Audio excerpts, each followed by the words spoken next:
We're back with the Tech Policy Grind. I'm Rima Musa, and I'm a fellow with the Internet Law and Policy Foundry, the organization where the next generation of tech law and policy professionals convene to write, think, and talk about the web, technology, and disruptive innovation. This is the Tech Policy Grind, the Foundry's podcast where we chat about what's going on in the world of tech policy. In this episode, Foundry fellow Lama Mohammed sits down with creative director Christopher Shannon and associate designer Kieran Henstenburg from the team at Glen Echo Group, which is a public relations firm specializing in tech policy. Together, they discuss instituting guardrails to protect creative industries when using generative artificial intelligence, while discussing issues concerning AI ethics, labor protections, and best practices. Hi, Kieran and Christopher. Thank you so much for joining this week's episode of the Tech Policy Grind podcast.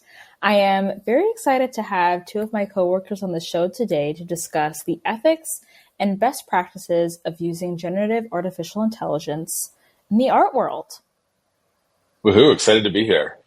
Yeah, definitely. So without further ado, let's dive in. So this is probably the first time we've had artists on our show, and I want to start pretty broadly. What does generative artificial intelligence or generative AI mean to you, your role at work, and how do you honestly feel about it? So for context, I graduated art school pretty recently, back in 2021. A ton of my friends from college are illustrators. Just to sort of give the basis of where my opinions are, which is that they're pretty negative, but also there's a little bit of nuance there. Like, I obviously think that generative AI is pretty fascinating, but I also think that wielded in the hands of our capitalist society, it is inherently very dangerous for artists, especially people like illustrators. That being said, generative AI, I also just think of it as sort of like a collage machine. I don't really think it is as sophisticated as people say it is. But again, to our capitalist society who is trying to get the most bang for the least buck, sophistication doesn't really matter as long as it gets the job done. Yeah, I would say I tend to agree, but I also feel a little more stoic about it, and that I do feel like the cat is out of the bag, fortunately or unfortunately, and that it's become now sort of a tool, and not just visual generative AI, but even type generative AI. It's already here. And I remember there was this sort of shift when I graduated and first went to college from high school. I really loved photography, and I used to have a dark room. I was the photo editor of my high school paper, so I even had my own dark room, and I'd spend hours and hours there. And I really loved photography. And when digital photography came out, I remember kind of thinking, that's not real photography. And so I'm, in my mind, kind of creating a comparison there where I'm hoping that this is a tool and that we can all create sort of on government side regulations, but kind of best practices and guardrails, which is this episode's all about how we can use it responsibly in a way that respects other people. And, I'm hoping, my optimistic side is that this is going to be like a really powerful way to democratize art and education, information and generation, while still being respectful to each other. Although that might be a little too optimistic. No, I do vibe. I'm also an optimist, and I do see a future where we have better tech and it can be aligned with public interest, because there are people in the space who are actually working to do that. But I think you both touched on ChatGPT and DALL-E. I think in more recent news, we hear more about ChatGPT, And I was curious to hear if you use one or the other more in your daily work.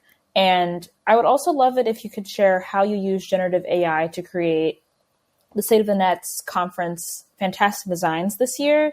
Did you find any ethical issues with the technology? Was this your first time creating a design for a client using the tech? Please feel free to share. Yeah, so I, at least for my role, I tend to use ChatGPT more. But as the basis of a lot of things, right? Like, what are the best practices for recording webinars? And asking ChatGPT to write that out. I did ask it to help me with a brand story once, and it said, "Once upon a time, there was a brand." So not so successful there. It was hilarious. I just couldn't stop laughing. And then I think Dolly, I've used when there's some really specific need, and particularly for State of the Net, there was this sort of meta understanding that this is generated by AI. You can create beautiful things, but I don't think from a designer's perspective that it's ever should be or is completely finished. There's actually really interesting new functionality for Photoshop beta for Adobe that uses their Firefly AI that does generative fill. And so I've used it for that, right? And took a photo of a man looking at camera for a video still, sort of like this is what the video is going to look like. Selected out his shirt and asked to put him into like a doctor's lab coat, and it did it pretty flawlessly. It took a few tries. But I think those sorts of tools that are really selective in how they leverage generative AI visually are a little bit more useful than Dolly, which is sort of just creating a final product there. When it comes to the ethical issues, this was actually sort of the basis of one of the big discussions that started the ongoing dialogue that we have. And I don't think that there's hard and fast rules, but it is this sort of ongoing dialogue that the whole team had, kind of started by you, Kieran. So I would love to hear what, your thoughts. I was definitely less positive about using Dolly at all for to present even as part of a final project.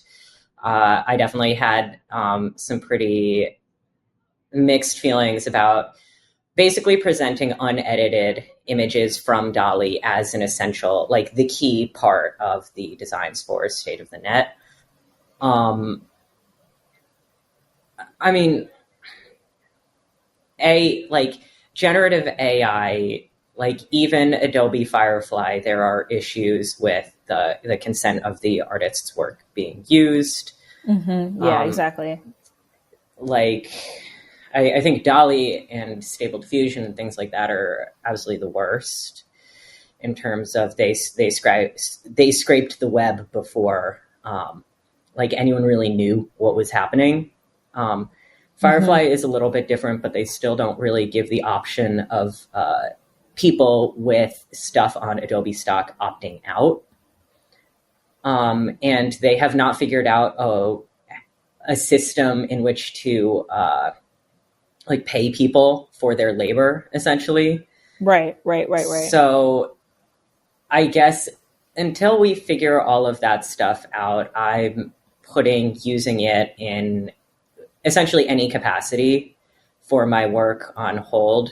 I think if I was going to use it for anything at all, it would be for the brainstorming phase. But because it is, I mean, like Christopher hinted at with Once Upon a Time, there was a brand. It's basically just piecing together things that already exist. And I find that I can find much more refined versions of what I'm after from Pinterest.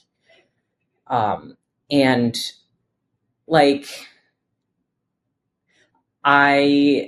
sort of prefer doing the piecing together of elements myself in the brainstorming phase as well. Just feel like I have more of a vision of what I want, and instead of wrestling with the machine to make it for me, I can just sort of Photoshop it. I really do appreciate you sharing those thoughts, especially on data scraping, because even from generative AI aside, data scraping is what's used to build facial recognition technology, and a lot of that is sometimes used in pretty terrible ways. And all of our facial data is being used without our consent. And what does that even look like? So I can't even imagine what it's like for an artist. So thanks for sharing that. I kind of want to talk more about these ethical issues. What do each of you individually fear, if you have any, with the rise of generative AI used to create art that's either graphic or textual? I don't want to like put the cart before the horse. I guess I sort of fear for the like stability of creative jobs. I don't ever think that AI is going to be able to do a better job than humans do at painting or graphic design. But I do think that just because of the like way the business works, the people who are trying to cut costs are really excited about the idea of being able to fire people that they don't really see as strictly necessary. And I think the less and less necessary artists seem with the creation of these kinds of AI, the more precarious the position of artists like within our modern economy is going to be. So sort of just from like a people first approach, right? I think this is a little bit concerning for me. I agree with those. I agree with those concerns, right? I think there's definitely going to be a probably pretty sizable shift in the marketplace when it comes to sort of any creative careers, right? The writers are on strike. There's concerns about AI being used for background acting, all of that sort of stuff. I do think that eventually it'll stabilize into something where you kind of become a prompt artist, and understanding how you do that. My concerns are even more foundational in that, I'm concerned that we talked about data scraping, right? Data on the internet tends to favor people who have devices and who have the ability to create content, which skews already very American, very wealthy and white. And so my concern is that it becomes sort of, we all experienced the horrors of what happened to echo chambers in social media, but imagine a rabbit hole where AI, and I know AIs can't really train themselves on other AIs. They start becoming less and less cogent, but the idea of becoming more and more focused or fixated on one particular style or stream of generated data is what really concerns me. So that, the idea of creation is uniquely human, at least right now. And you need that creation in order to have this diverse data set that the LLMs need. So my hope is that in the most optimistic world is that we all move to using it as a tool, but it never becomes a replacement for sort of that innate human creativity that we all have. Right. And I really do like how you sort of brought it back to a human element. I think even if we see workplaces using generative AI more, who are we leaving behind? There are still a lot of people who don't have access to the internet, who can't afford a digital device. Are they suddenly going to be locked out of the artistic world? And so I also think about, digital equity in that sense. But you both brought up the ongoing writer's strike, which I really want to talk about, by the Writers Guild of America. So for our listeners who don't know, on May 1st of this year, the Writers Guild of America demanded that screenwriters' contracts include AI regulations to protect writers and their work. I think in the last 1 or 2 weeks, the actors from the Screen Actors Guild of America, Federation of Television and Radio Artists, also known as SAG, have also joined writers in this fight, as generative AI can replicate individuals' faces and voices. And there actually, and I think you mentioned this, Kieran, is no form of licensing for using actors' voices and faces without their actual consent. So what are your thoughts on what governments, the industry, or civil society can do to protect artists' identities, talents, and jobs? Is there a fine line for how directors, producers, and other individuals in power to use this technology? I mean, yeah. So first of all, totally in support of both strikes. I hope they get everything that they want. Secondly, I think that obviously WGA and SAG are trying to get sort of like in front of the issue. There hasn't been widespread use of AI yet in sort of blockbuster Hollywood films, but we have seen it already in a Netflix produced Japanese animated film. I don't remember the name, where all of the background art was AI generated. If you're like not super aware, the anime industry or the Japanese animation industry itself is pretty abusive to its artists.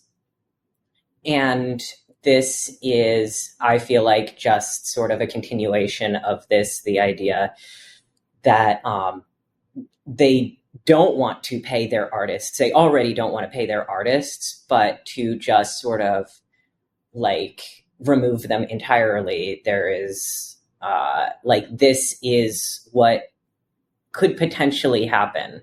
Like I think it's like it really important to like balance the idea of like the hype around the technology and this like sort of like the idea that like these like large language models, they're like stochastic parrots, or like they're just collage machines. Like we need to balance out with the fact that like the people who are going to make like billions and billions of dollars off of this kind of don't care that that's what they are, because they're still going to use them to replace people. And like the backgrounds looked not very good, but that didn't matter because the movie had backgrounds and they didn't have to pay people to make them. And the standard will shift too, right? I think that's a concern of mine, Right. Kieran, right? Do you remember when like face filters were all the thing? And now, even if you're not using a face filter, the aesthetic on most social media is all the same, because your brain gets used to, oh, that's what people's faces look like. Whereas, you know, there used to be models in the 70s with different shaped noses and beauty marks and all these things that made them unique. And now it's kind of becoming homogenized. And I also have a concern that the style, both visually for visually generative AI and, you know, like backgrounds on anime, I don't want it all to look the same, but if it starts doing it, I'm going to probably get used to it. And then I'll watch Akira and think it looks bad, even though it's beautiful and there's little mistakes. And it's one of my favorite animes. But I think that's a great point. To your question, Lama, about specifically sort of what can government and industry do, I think it's about mindfulness and intentionality.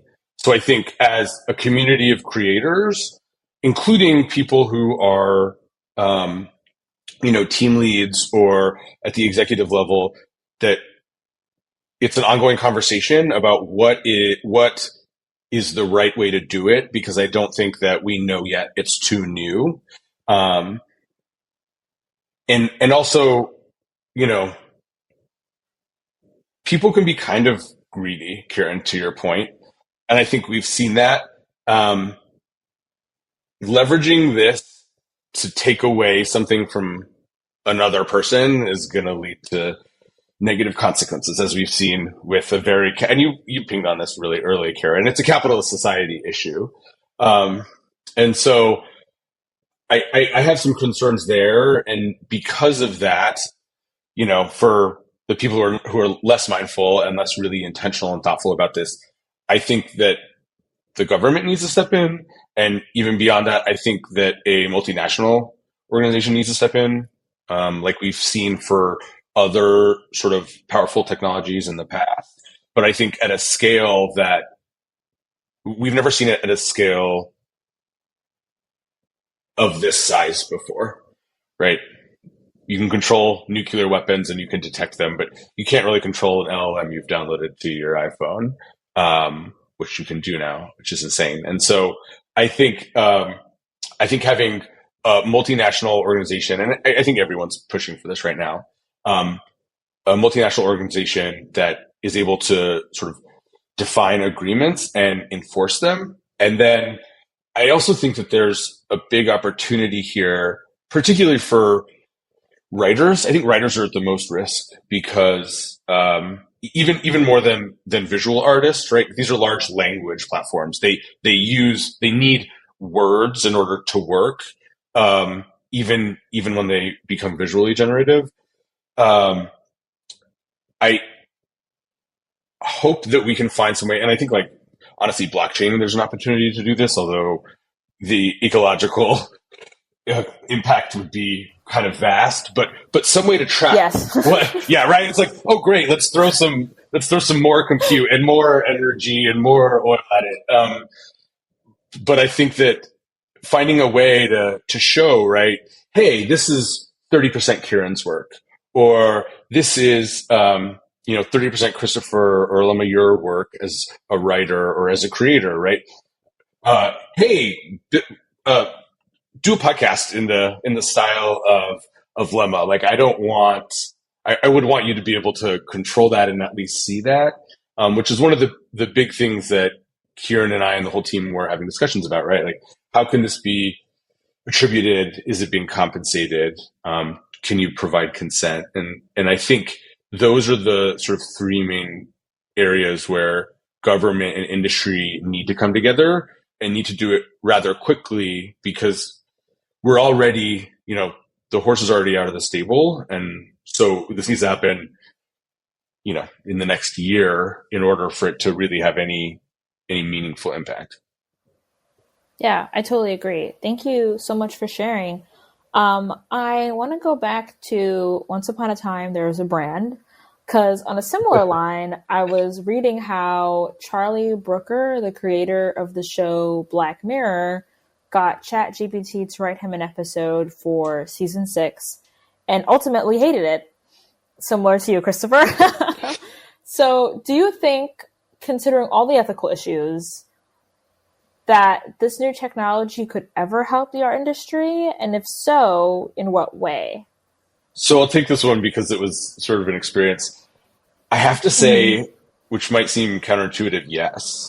Because while the first prompt that I gave it sounded crazy and made zero sense, I kept refining it, and there were elements, right? There were turns of phrase that I think were probably borrowed from the larger lexicon. Kieran mentioned, right, the idea of potentially using it as a block that is part of a house that is made of hundreds of blocks. I think that's when it becomes really helpful to the art industry, right? I might say, I would really like to see a blue daisy in a dog's collar on the moon. I might cut out the collar and then place it on a photograph that I found in stock, and then change it with some sort of filter or edit it visually. I think using the technology as little building blocks is a way for me that I think it can help the art industry. And then on the flip side, I think for people who are just discovering art, it can really help their creativity flourish, right? If my nephew, who's 2 now, once he's able to talk or type, and he says, I want to see what an owl on the moon would look like, I don't want to stop him from being able to see what an owl on the moon would look like. And really teaching people that we're all incredibly creative and we all have the ability to create anything. I think that is another really powerful use of this.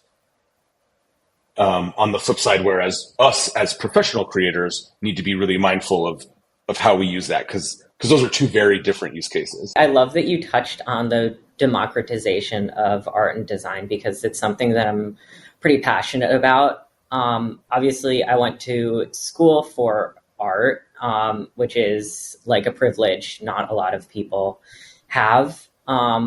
You know, and as a result, like I'm really aware of my privilege in being able to do that. And I think that the conversations around the democratization of design are really interesting because I think that there's a fine line between saying like everyone can make art. Everyone can make art and like everyone can make art right now by writing a sentence. Because the truth is like everyone, like humans just inherently have the capacity to create. Everyone can be an artist. The same way that like I always say like during critiques with people who aren't like necessarily designers, like you live in the world, therefore you have like an aesthetic sensibility.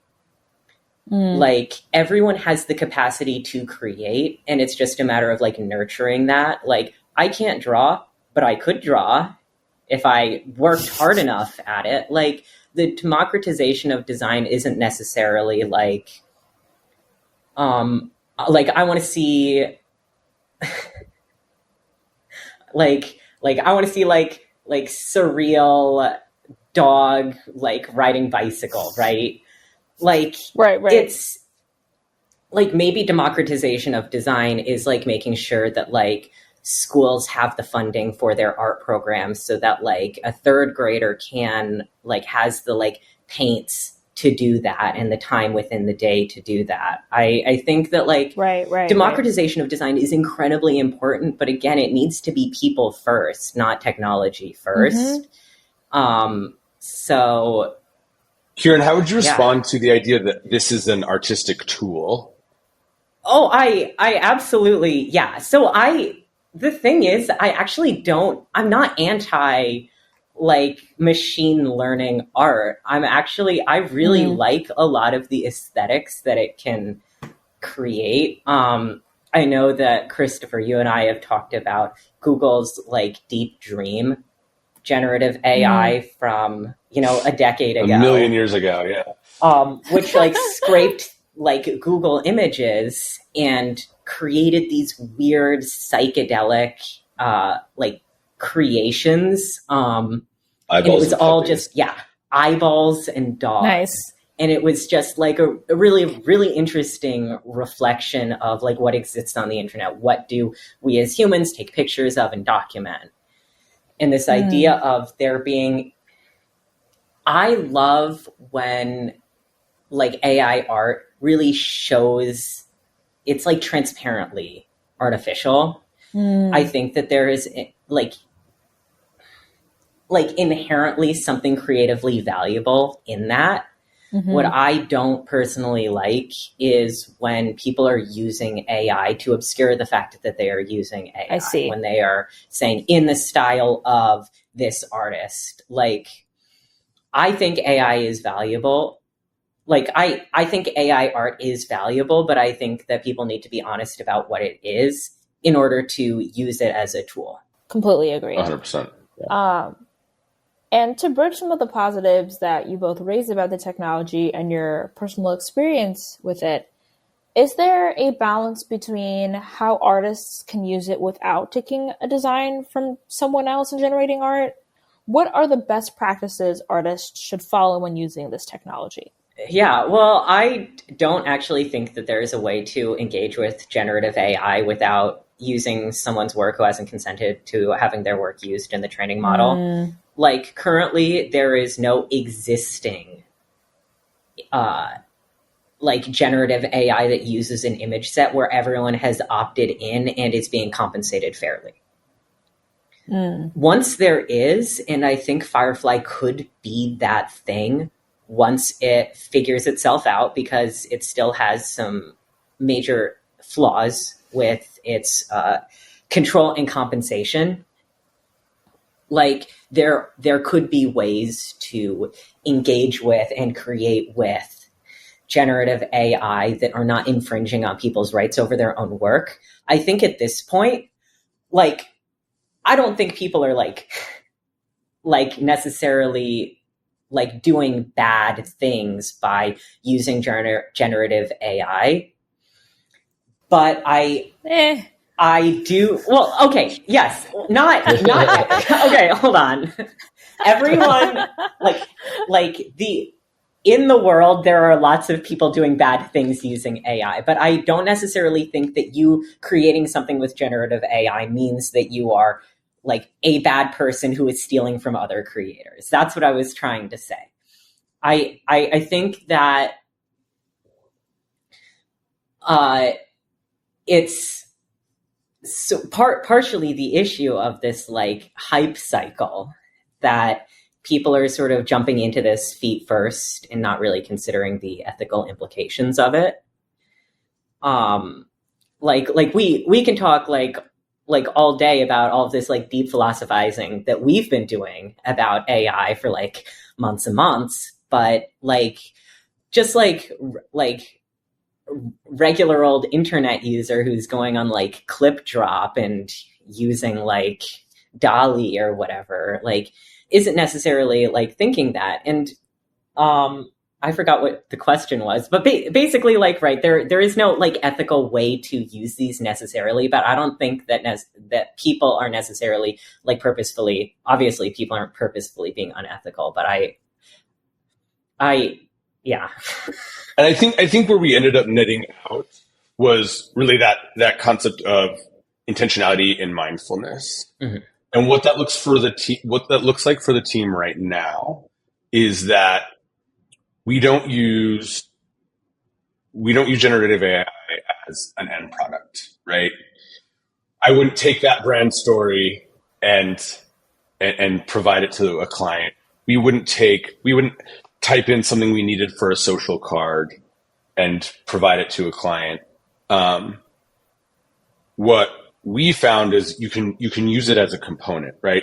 You can use it as a thought starter or as a way to get one thing you need, right? Maybe that moon that was in the dog with the daisy and its collar was actually really cool and didn't look like the real moon. So, because it's composite and I can use that moon in a skyscape. Or maybe a really interesting turn of phrase came up, right?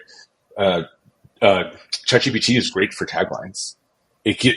I've never gotten an actual final tagline from it, but it's a great way to sort of get, at least for me, a great way to get my mind going, because I feel like that first step is always the hardest. And I think too, that these best practices are going to evolve. Mm-hmm. Art is a history of borrowing from other artists. And my ultimate hope is that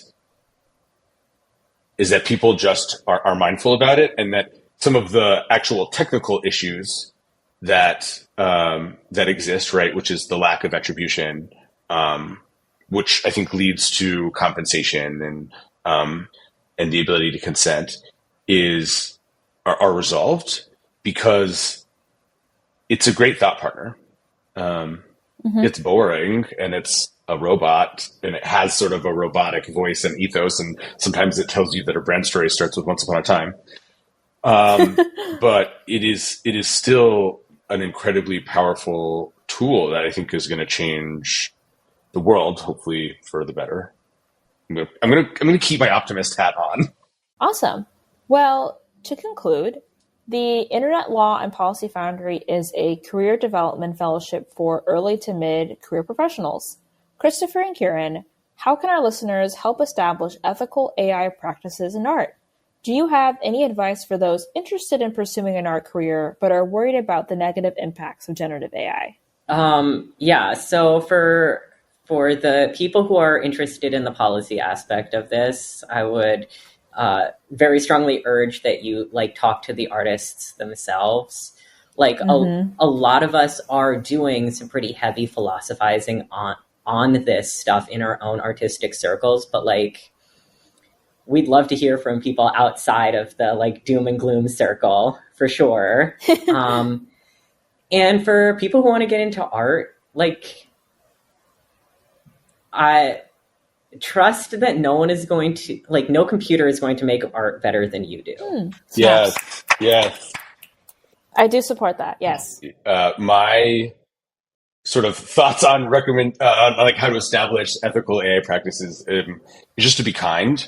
I think technology has a really powerful. I think technology's most negative aspect is that it separates us from other people. I think it happened with social media, where we have less friends now. I think it happens with AI, in that we feel even more separated from that experience of human development, right? If you want to be ethical in how you use AI, you have to think of it as a tool that has been trained by thousands of other people, and you have to think about those people. Absolutely. You know, my King Harry Styles said it best: treat people with kindness. Yep. And on that note, we conclude this episode of the Tech Policy Grind podcast. Thank you so much to Kieran and Christopher from the Glen Echo Group for joining us. Be sure to check out all the incredible work we do at the Glen Echo Group by visiting our website and following us on social media. As always, all links are included in the show notes.